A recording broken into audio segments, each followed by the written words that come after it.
Well, we're Rolling Thunder. I'm Joe. And I'm Mike. I'm Vince. I'm Anthony. I'm Jerry. Nice. Well, we were formed on accident, kind of. It was just we asked for a drum set for Christmas, and then he asked for a guitar, and we kind of all just fooled around, just being cute, kind of, is what it was. And so we did that, and then me and Anthony did a talent show in middle school, actually, and we did this song with me singing, and I was on the drums, and Anthony played the guitar, and then Jerry saw the show, and he approached us afterwards. He was like, "Hey, you guys need a bass player? I could play bass," and we're like, "Yeah, come over, we'll jam," and then it's been magic ever since, kind of, is what it's been. 5 years after that, 5 years or so, then we met our guitar player Dan, and Dan's at school right now, so whenever Jerry or Dan can't make it, we usually have our cousin Vince, who's been playing guitar for years also. We usually have him fill in for any loose spots that we have, so.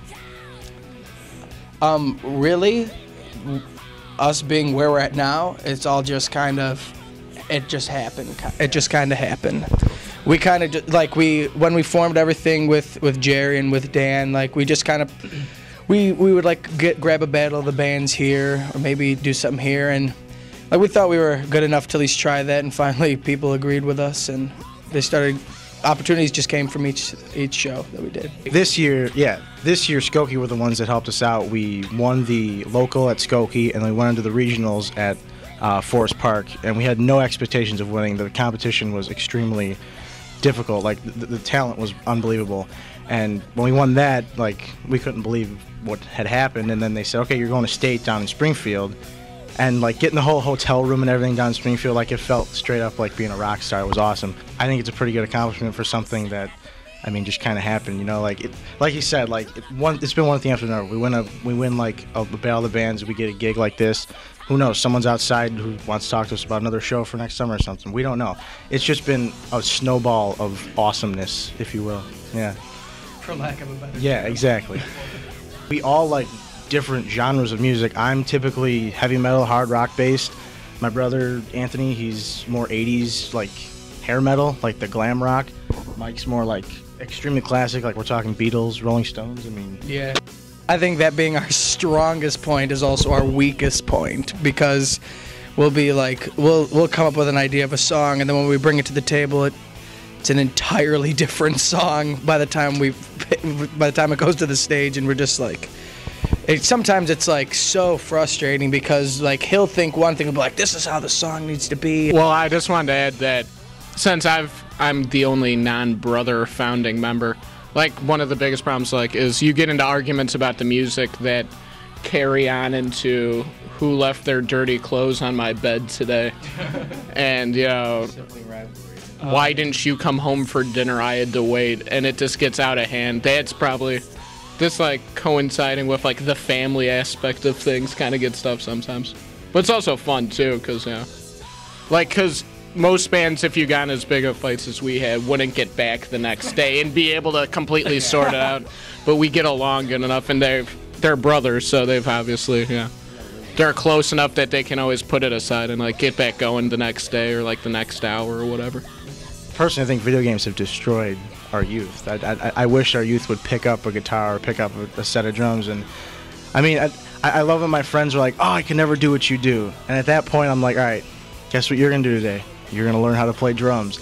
And I'll teach them. I'll teach them like the most basic possible thing. I'm like, yeah, I didn't think I could ever do that, you know. But everyone has the potential. You have to have that want, and I think that's what's great about us. We have that natural want and that natural ability to want to entertain. I mean, since day one, we have a VHS of just the three brothers, all decked out in our whitey tighties, just jamming out to The Lion King with like a little fake ukulele, a little plastic drum set, and like this fake microphone. It's kind of crazy, because He's on a fake guitar. He's on the fake drum set, and I'm holding this old yellow and green Echo microphone, which is like, it's the worst thing ever to like even admit. But we were doing that on these little platforms that are my dad set up, and my mom had the camera, and it was just, you see all like the retro orange furniture in the background. It just, that's why we don't have girlfriends, is because of stuff like that. There are probably like 4 names before this, but originally we started off just playing AC/DC and Rolling Stones. We had about 8 AC/DC songs we played, and then there were about 4 or 5 Rolling Stone songs, and like 14. Yeah, it was songs. yeah. It was pretty high. I almost didn't like AC/DC at that point in my life. I But didn't like AC/DC No. at that point. But it was kind of a happy medium, like at that point, because we never really thought, oh hey, let's play something other than these 2 bands, or maybe let's come up with our own material, you know. It was kind of like the Rolling Stones meets AC/DC. It was like Rolling Thunder. And it just kind of stuck. Like when we win, like if we win a battle, it's like Mount Prospect's very own Rolling Thunder. And I mean, we've had a few people like travel with us, like as far as an audience, but I mean that's what we've just been known by. It would kind of be a backward step to, you know, rename the band at this point. And the other names were like, does that sound like a band? That sounds like a brand of cookies or something. Like, it was just so awkward, some of the things that we came up with, and just, it kind of just rolled a little bit better, and just because it kind of describes our sound really well also, which is hard to come up with a name like that. It just kind of, we have that high voltage rock noise. We have it's an easier time coming up with new songs and new music than it is coming up with a name for the band, honestly. And like anytime we'll be like on our way to Springfield. I remember I was in the backseat with Anthony. We're just like, yeah, if we ever get a record label, we need to change our band name. I think we're like, again, another band name. So Lord knows what'll happen tomorrow or whenever. I write the majority of the songs, like the guitar parts, like the drumming I obviously don't write.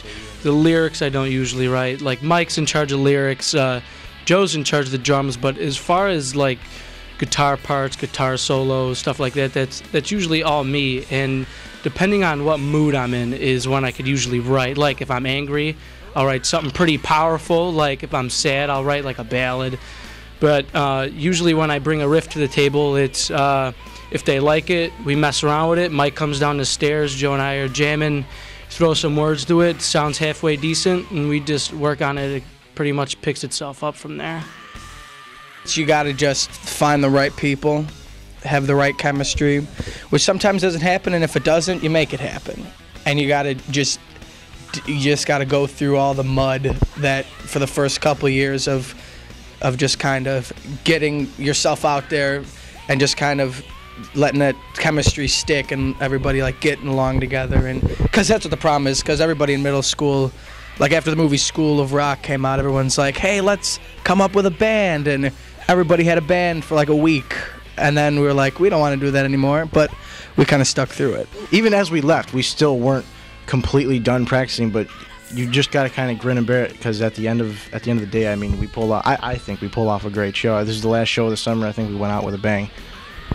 I think the main advice I would give any young band is know your place, because everybody wants to be the lead guitar player, everybody wants to have the solo, everybody wants to be the loudest drummer in the world and stuff. And so I think like if you're all like, all right, if I'm here, he's here, and he does this, everything kind of comes together, and the show is one. The best advice I could possibly give is for people to just never give up. I mean, if they have a certain dream that they want to strive towards, just keep pushing and pushing. And, you know, even when there is a gray sky, there's always going to be a rainbow on the other side of that, or a blue sky or something. There's always a way to get yourself out there, and just because you're not getting there right away doesn't mean you're not going to. When we pulled up, we're all like, wow, this is a big stage. And my dad was just, like, you could tell he was just so excited to see us, to be up there. And that's what really makes it worth performing on such a big stage is to like see his reaction and see my mom's reaction, because they love it, and it's so great. And they're so proud, and they're so supportive. Like, we couldn't have asked for any more of support. Sometimes it's like, shut up, get out of here, all right? We just let us set up. But I mean, really, we couldn't have asked for any better parents to have. Really. Playing at the Backlot Bash was actually probably up there in my top 3 or 4 favorite places to ever play, because we pulled up here and I'm just right off the bat looking at the trailers and everything, like the stage. I'm just like, they're treating us like we're a real band over here. Like, the trailer air conditioned. You got snacks in there, like, right? Like, we go up there. There was a fruit basket in there. Yeah, there was a fruit basket. But like, when we were setting up, the sound people were there. Like, we were cooperating with them. I hope they were cooperating with us, and like, I felt like everything was very professional. I could probably say this for everybody in the band, that we really appreciate you guys having us here, and hopefully in the future we could come back. When she called me asking for an interview and she said she'd be honored to have us, I was like, yeah. I was like, honored? They'd be honored to speak with us. I'm like, I don't think I have a choice in the matter. This is just the whole experience. Like I said, with the trailer and the little snack bar and everything we had. Like, it was, and the fruit basket, guys. Let's not forget about that fruit basket. Yeah, I had an orange. Yes. Yeah. Oh my God, that porta potty was huge.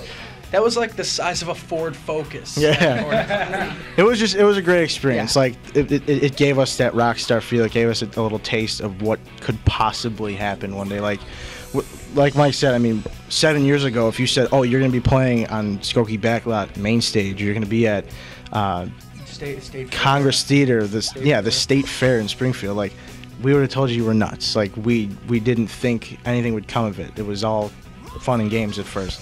Now it is what it is. I mean, the last thing I'd like to say is I thank everyone here as well. I know they already said that. I want to thank you for having the interview.